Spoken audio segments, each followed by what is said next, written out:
오늘 우리에게 주시는 하나님의 말씀, 창세기 12장 1절 말씀입니다.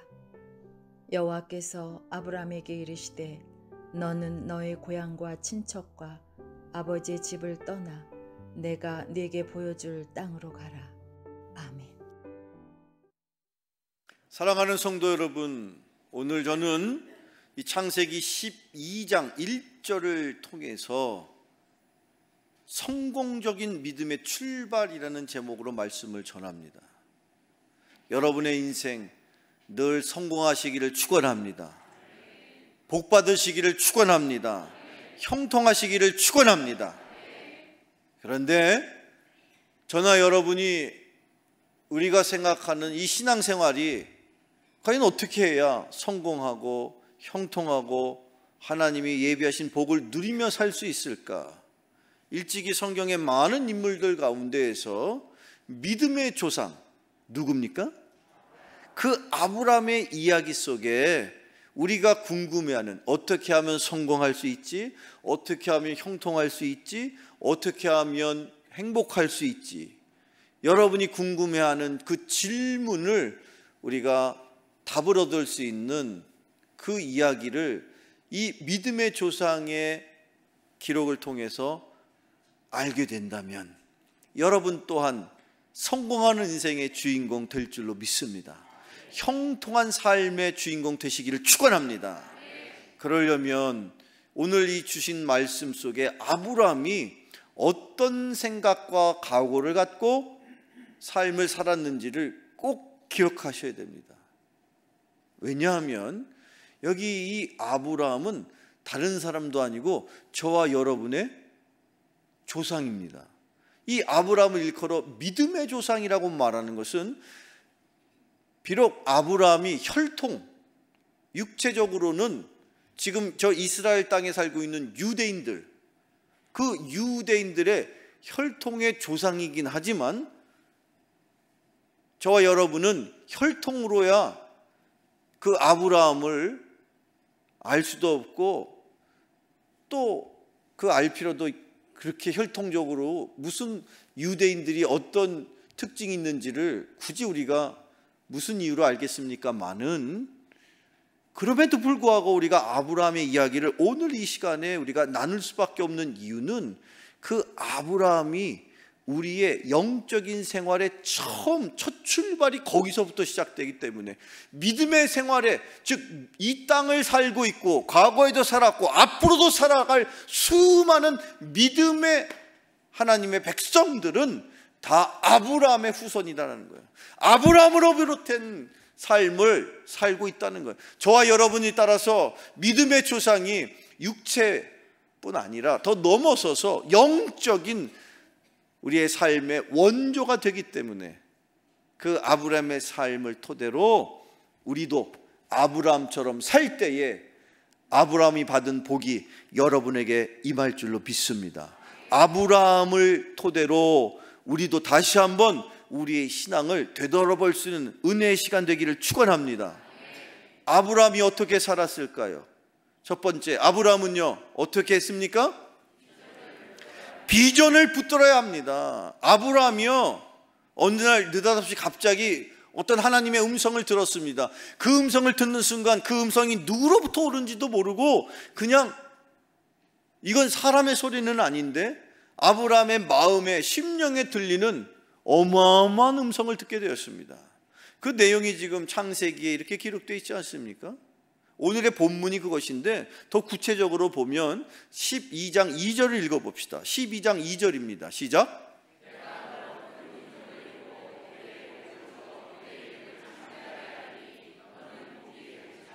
너는 복이 될지라. 하나님이요 한 번도 아브라함에게 다가와서 그 이전에도 또는 그 어떤 누구를 통해서도 그런 말씀을 주신 적이 없어요. 근데 유독 이 순간만큼은 어찌된 영문인지 하나님께서 찾아가셔서 아브라함의 마음을 두드리시면서 아브라함의 심년 속에 복이 될지라, 너의 인생이 복이다라고 그렇게 하나님께서 선포해 주시는데, 자 과연 아브라함이 그 음성을 들었을 때 어떤 심정이었을까요? 실은 아브라함의 그 육신의 아버지 데라가 성경에는 그 아브라함이 하나님의 음성을 듣기 직전에 아버지 데라가 돌아가셨다라는 기록이 남아 있어요. 그러고 났으니 그 이전까지 아버지를 따라갔던 그 인생에서 이제는 아브라함이 자기 스스로가 자기의 식솔들을 이끌어가야 되는 형편이 된 거죠. 그래서 이제는 그런 그 가솔들을 이끌어가야 되는 가장의 역할 또는 장손의 역할을 해야 되는데, 답답한 것은 뭐냐? 자기의 육신으로 나온 자식이 아들이 됐든 딸이 됐든 있었어요, 없었어요? 없었습니다. 다만 자기의 동생의 조카를 양자 삼아서 데리고 있는 중에 있었는데, 어느 날 음성이 들리기를 내가 너로 큰 민족을 이룰 것이다. 여러분, 여기서 말하는 큰 민족, 결국엔 지금 이 세상을, 인류를 구원하시고자 이 땅에 임하신 예수님이 바로 아브라함의 자손으로 이 땅에 임하신 겁니다. 바로 그 아브라함의 혈통 속에서 다윗 왕이 임하신 것입니다. 그리고 보면 이 아브라함의 인생이 아니었으면 이 인류가 누구 한 사람도 구원받지 못했을 것인데, 어찌 하나님이 그 아브라함을 찾아가셔서 아브라함에게 너로 이 땅이 가득 찰 수 있도록 너의 자손을 하늘의 별처럼 바다의 모래알처럼 번성시켜 줄 거라고, 그런 아브라함의 입장에서는 말도 안 되는 약속을 하실 수 있냔 말이죠. 당장에 지금 아브라함에게는 이미 나이가 75세가 되었기 때문에 어떻게 자기 아내를 아무리 바라봐도 자기 아내가 이미 경수가 끊어진, 죄송한 표현이지만 그냥 할머니예요. 여기 지금 할머니들 계시는데,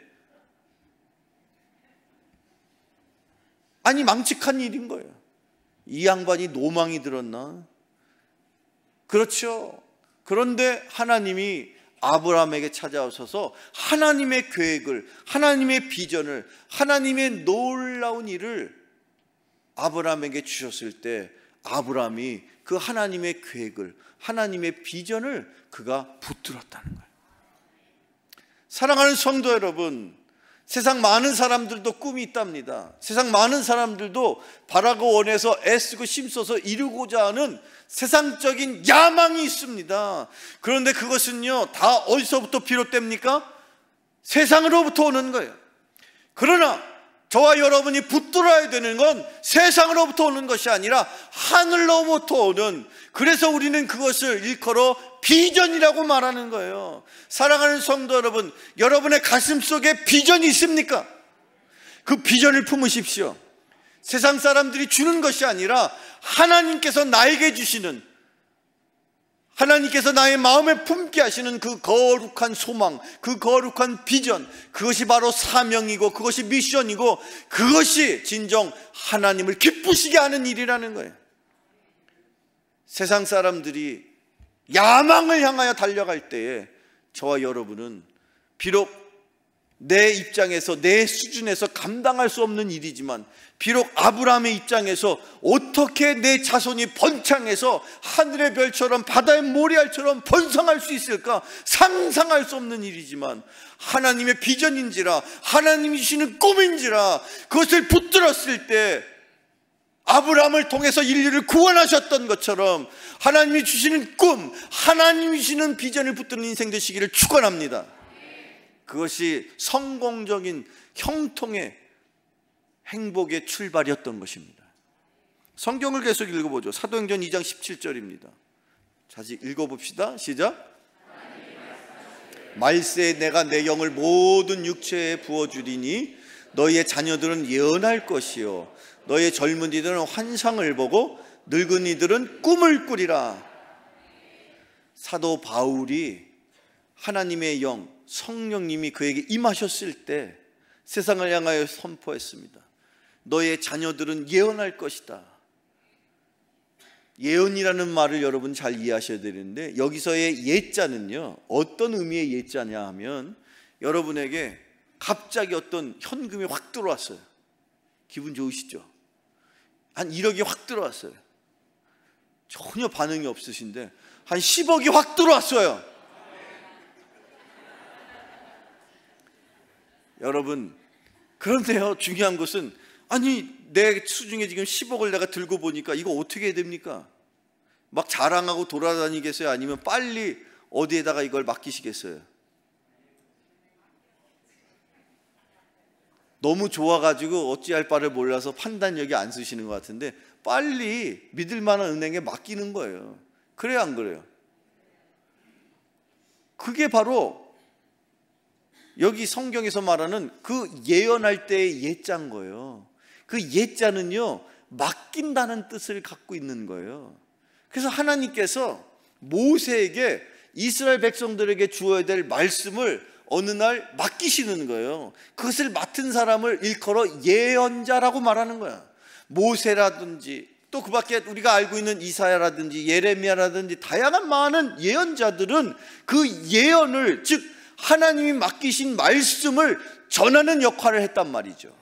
그런데 마지막 때에 하나님께서 성령을 부으셔서 성령이 충만한 사람들은 예언을 할 것이고, 더 나아가서 보이지 않는 세상의 눈으로는, 육신의 눈으로는 볼 수 없는 환상을 볼 것이고, 심지어 나이가 70이요 80이요 90일지라도 어느 날 주님이 불러가신다고 한들 그 마음속에 꿈이 가득해서 그렇게 꿈꾸는 인생을 살아갈 수 있는데, 그것은 바로 하나님이 그에게 맡겨주신 말씀이 있고, 하나님이 이 영적인 세상을 볼 수 있는 영의 안목을 열어주시고 꿈을 주시기 때문인 줄로 믿습니다. 하나님이 주시는 꿈은요, 보이지 않는 세상을 볼 수 있고요, 들리지 않는 하나님의 음성을 듣게 하고요, 말할 수 없는 것을 선포할 수 있습니다. 여러분의 인생, 여러분의 가정을 통하여, 여러분의 자녀를 통하여 하나님 큰 영광 받으시기를 축원합니다. 선포하십시오. 나는 복이 될지라. 따라서 하시라고요. 나는 복이 될지라. 그렇게 선포하는 대로 될 줄로 믿습니다. 그게 꿈이에요. 그게 비전이에요. 나는, 내 인생은 초라해 보이지만 나를 통해서 하나님이 하실 일이 있으니, 75세에 아들 하나 없었던 아브라함을 하나님이 축복하셔서 그를 통하여 다윗과 더 나아가 인류를 구원할 메시아 예수를 보내셨던 것처럼 하나님의 꿈을 붙잡는 인생, 비전을 붙잡는 인생 되시기를 축원합니다. 두 번째로, 또 우리는 무엇을 붙들어야 합니까? 아브라함은 무엇을 붙들었습니까? 말씀을 붙드세요. 여러분 인생에 붙들어야 될 것 많습니다. 자존심도 붙들고 건강도 붙들고, 그렇지만 진정 여러분이 붙들고 계실 걸 붙들고 있느냐? 성경 말씀을 읽어보겠습니다. 창세기 12장 4절 보세요. 같이 읽어볼까요? 시작.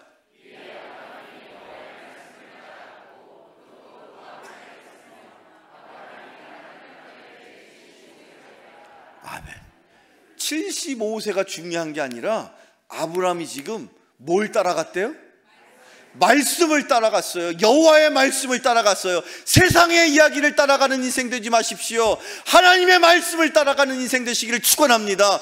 비록 75세가 아니라 그의 인생이 어느 때라도 말씀을 따라가는 인생을 살아가는 여러분 되기를 축원합니다.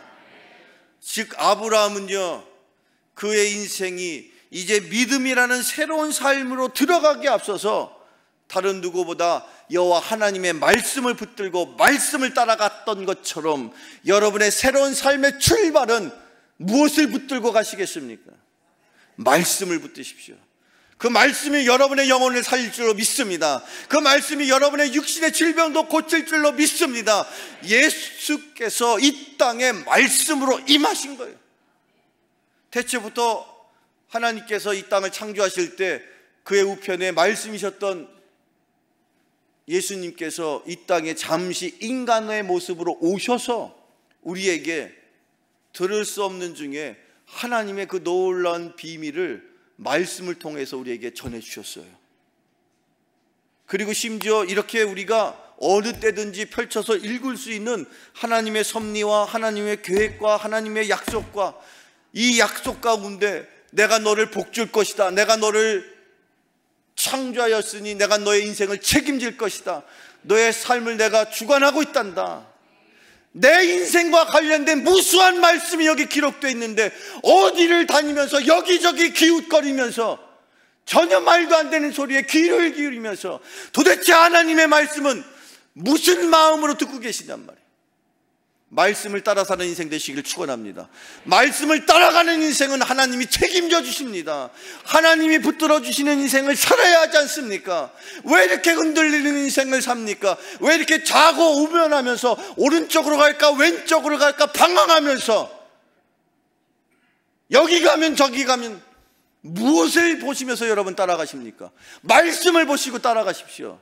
말씀이 이끄는 인생 하나님이 책임져 주십니다. 여러분의 생각과 판단을 내려놓고 온전히 순전한 마음으로 말씀을 바라보시고, 아브라함이 75세에도 불구하고 어디로 가야 할지 알지도 못하지만 하나님의 말씀을 바라보면서 말씀을 붙들고 살았기에 그의 인생을 통해서 이 땅을 구원할 메시아 예수 그리스도께서 임하신 것입니다. 여러분의 인생에 다시 한번 누구도 빼앗을 수 없는 그 말씀이 온전히 세워지기를 축원합니다. 붙들어 주세요. 붙드시면, 여러분이 말씀을 붙드시면, 실은 내가 말씀을 붙들고 있었는데 어느 순간 보니까 내 인생, 흔들리는 인생, 말씀이 나를 붙들고 계셨더라. 실은요, 말씀은 능력이 있어요. 이 세상은 말씀으로 창조된 거예요. 나 또한, 내 삶은 말씀으로 구성되어 있는 거예요. 그래서 실은 개념적으로는 내가 생각으로 말씀을 올해 나에게 송구 영신대회 때 주신 말씀이야, 요걸 붙들어야지 했는데 1년이 가고 또 한참이 지나서 그 말씀을 보았더니 실은 반대로 이 말씀이 나를 붙들어 주는 거예요. 근데 인생이 때로는 힘든 일도 있었고 때로 어려운 일도 있었는데 그 말씀을 늘 마음속으로 새기면서 올 한 해 나를 하나님께서 이렇게 하실 거야 라고 늘 그렇게 기대감을 갖고 있었더니 실은 말씀이 나를 붙들어 주시더라는 거예요. 위기 상황에서 나를 살려주시더라는 거죠. 힘들고 어렵고 낙심되고 절망될 때에 사람을 통해서 상처받은 것 말씀을 통해서 위로해 주시고, 사람을 통해서 실망했던 것 말씀을 통해서 힘을 주시고 희망을 주십니다. 말씀만이 여러분의 인생에 참으로 위안이 되고 위로가 되고 그 말씀의 진정으로 능력이 거기 속에 있으니 그 말씀을 붙드는 여러분 되기를 축원합니다. 계속해서 여호수아 1장 8절 읽어보겠습니다. 1장 8절 시작. 주야로 그것을 묵상하여 그 안에 기록된 대로 다 지켜 행하라. 그리하면 내 길이 평탄하게 될 것이며 내가 형통하리라. 형통이라는 단어는 성공이라는 뜻이에요. 그래서 저기 형통이라고 표현된 것은 우리가 흔히 성공이라고 번역해서 읽어도 100% 맞아요. 여러분의 인생 성공하시기를 축원합니다. 형통하시기를 축원합니다. 말씀을 묵상하라, 그 말씀을 붙들라, 그런 뜻이에요. 그렇게 말씀을 붙드는 여러분이 될 때에 성공적인 형통한 믿음의 삶을 살게 될 줄로 믿습니다. 그리고 세 번째, 자, 첫째는 뭘 붙들었어요? 네, 비전을 붙들었어요. 두 번째는 말씀을 붙들어야 돼요. 그리고 세 번째는 예배를 붙드세요. 예배를 포기하지 마세요. 아무리 힘들고 어려워도 다른 건 못해도 설령 내가 굶어 죽는 한이 있어도 예배를 포기하지 마세요. 예배를 드리면 하나님이 그 인생 지켜주십니다. 회복됩니다. 살아날 수 있습니다. 그러나 내가 살아보겠다고 여기 쫓아다니고 저기 다니면서 이 사람 만나고 저 사람 만나서 일도 해보고 절도 해보지만 정말 해야 될 예배를 내가 등한히 하면 그 인생은 점점 망할 수밖에 없어요.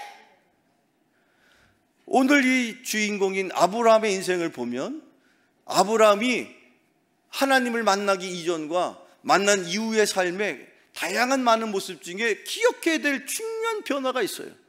자, 창세기 12장 7절로 9절을 읽어봅시다. 같이 읽어봐요. 시작.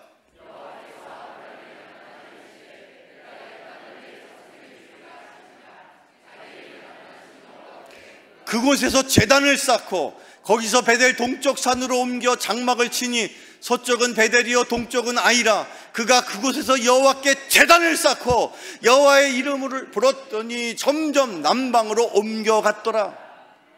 사랑하는 성도 여러분, 아브라함처럼 복된 인생 되기를 축원합니다. 복이 되시기를 축원합니다. 복의 근원의 인생을 살아가시기를 축원합니다. 그런데 아브라함은 이후로, 하나님을 만난 이후로 어디든지 가면 먼저 하나님 앞에 제단을 쌓고 제사를 드리며 하나님을 영화롭게 하는 인생을 살게 되었다는 것입니다. 이것이 아브라함이 새로운 믿음의 삶의 출발에 앞서서 우리가 깨닫게 되는, 우리가 따라야 하는 아브라함의 삶의 변화된 모습이에요. 그 이전에도 그 아브라함의 인생에 대한 짧은 기록이 있지만 거기 어디에도 그렇게 예배를 드리고 제사를 드리고 제단을 쌓았다는 표현이 없지만, 이제 창세기 12장 이후에 아브라함의 다양한 많은 인생의 곡절곡절마다 빠짐없이 제단을 쌓았더라, 제단을 쌓았더라, 여기 가도 제단을 쌓았더라, 저기 가도 제단을 쌓았더라. 하나님이 이끄시는 곳곳마다 그는 가서 먼저 하나님 앞에 제단을 쌓았더라, 제사를 드렸더라, 예배를 드렸더라. 하나님이 복 주시는 인생은 바로 이 아브라함처럼 그렇게 어디든지 하나님이 이끄시는 대로 그렇게 하나님이 주시는 꿈을 붙들고 말씀을 따라서 그때 최선을 다하여 예배의 삶을 살았길래 그가 하나님의 놀라운 비전을 이루며 믿음의 조상이 되었던 것입니다. 저는 바라기는 여러분도 여러분의 가정에, 여러분의 가문에, 여러분으로부터 믿음의 자손들이 번창되기를 축원합니다. 여러분을 통해서 여러분의 자녀가 복받기를 축원합니다. 많은 사람들 중에는 유대인들이 어떻게 저렇게 과학이면 과학, 또는 뭐 경제면 경제, 다양한 많은 그 모든 세상의 그 최첨단의 분야에서 그렇게 두각을 나타내는가. 많은 유대인들이 저렇게 노벨상을 휩쓸고 또 무슨 뭐 어디든지 경제를 쥐어 흔들면서 그렇게 큰 소리치고 떵떵거리면서 그렇게 영향력을 전 세계에서 강력한 그런 민족으로 어떻게 그런 역할을 하고 있는가. 세상 많은 사람들은 유대인들의 교육이 특별하기 때문이다, 내지는 다양한 여러 요소들을 교육 중에서도 뭐 이런 식으로 교육하더라 부터 시작해가지고, 그런데 여러분, 그 많은 교육학 박사들이 또는 이런저런 여러 가지 그 연구자들이 놓치는 거 한 가지가 있는데 뭔지 아세요? 그들이 그렇게 뛰어난 월등한 노벨상을 휩쓸고 또 많은 이 경제의 여러 가지 것들을 다 쥐어잡을 만큼 그렇게 떵떵거리고 살 수 있는 유일한 한 가지 이유는 그들의 조상 덕분이야. 그들의 조상이 누군데? 아브라함이에요. 하나님이 아브라함을 통해서 너의 자손을 하늘의 별처럼 바다의 모래알처럼 내가 창대하게 할 것이다, 하나님이 선포한 대로 된 겁니다. 유대인들이 교육을 잘 시켜서 잘 먹고 잘 사는 겁니까? 조상을 잘 만난 거예요. 여러분도 그런 조상이 되시기를 축원합니다. 여러분을 토대로 믿음의 가문이 자손 만대에 번창할 수 있기를 바라신다면 아브람처럼 사시면 됩니다. 하나님이 주시는 꿈, 비전을 붙드세요. 말씀을 따라 사세요. 그리고 힘들고 어려운 성편에서라도 최선을 다해서 주님을 섬기십시오. 주님을 예배하십시오. 주님이 부르시는 예배자가 되십시오. 왜 주님이 여러분을 통해서 예배를 받기를 원하십니까? 여러분에게 복 주시려고, 여러분이 복의 근원이 되기를 주님은 원하십니다. 복이 될지어다. 주님이 이 순간 여러분을 향하여 주시는 음성인 줄로 믿으시고 아브라함처럼 나도 복이 될 것이다 다짐하시면서 또 한 주간 복된 인생 살아가는 저와 여러분 모두가 되길 주님의 이름으로 축원합니다. 축원합니다. 축원합니다. 기도하겠습니다. 아브라함을 통하여 믿음의 역사를 이루어 가시는 하나님 아버지, 오늘도 아브라함의 영적인 자손들이 여기 주님 앞에 머리 숙여 기도합니다. 인생 가운데 주께서 주시는 그 비전을 붙들며 살아가는 저희들이 되게 하여 주시옵소서. 들려주시는 말씀을 사모함으로 따라 그 말씀을 붙들고 살아갈 수 있는 저희들 또한 되게 하여 주시옵소서. 또한 주님을 영화롭게 하는, 영과 진리로 참되게 예배하는 예배의 삶을 또한 살게 하여 주시옵소서. 예수 그리스도의 이름으로 기도하옵나이다. 아멘.